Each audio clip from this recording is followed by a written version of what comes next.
Just as a backdrop, you would all be aware that India's urban population has been growing rapidly, and our urban population has grown by 6 times as compared to total India's population by 3 times in the last 60 years. And by 2030, urban population would be about 590 million. To sustain this growth, estimates are there, and the estimates are in the order of about 40 lakh crore rupees for just infrastructure in the next 20 years. As of now, our country spends only $17 per capita towards development of this infrastructure, while benchmarks say that this should be of the order of about $100.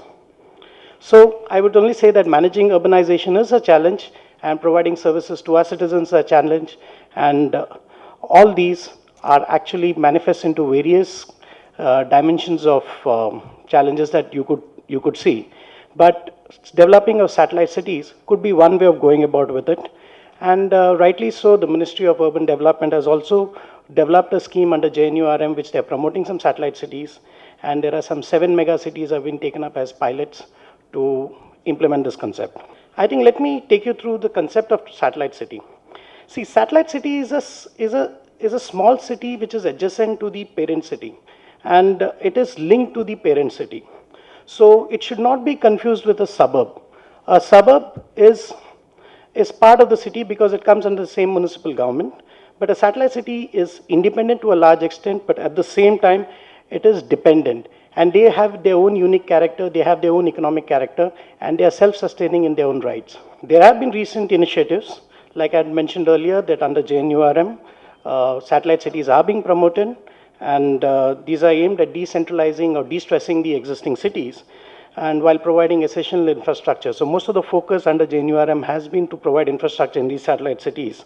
And this is not a new concept. This concept has been tried in the countries like USA, France, and UK in the 60s and 70s, and they've been fairly successful in managing satellite cities.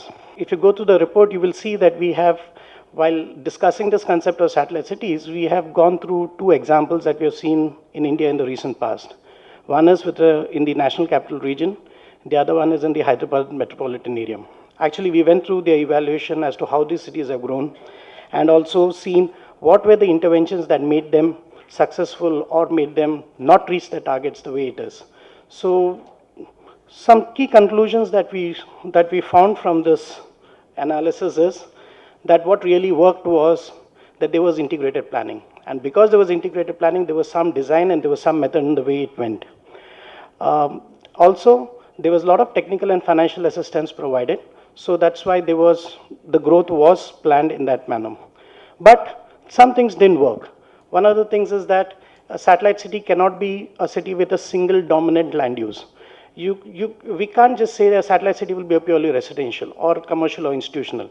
They need to be integrated and having a proper character. Second, there needs to be very strong connectivity with the mother city and the satellite city. Another thing that we have also observed is that while development of the city happens, satellite city, they were not developed uniformly along with the mother city, and the phasing was not managed. So this also created a lot of issues with respect to uncoordinated development.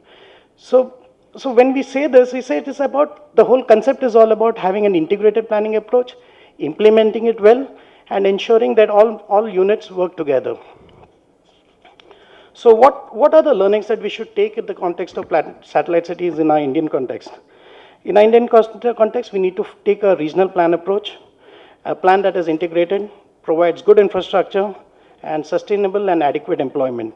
Because without employment opportunities, no city can survive, and it needs to be inclusive. It needs to be there for the rich and the poor, and it should have very strong local governance, which is strong institutions, strong municipal corporations and bodies.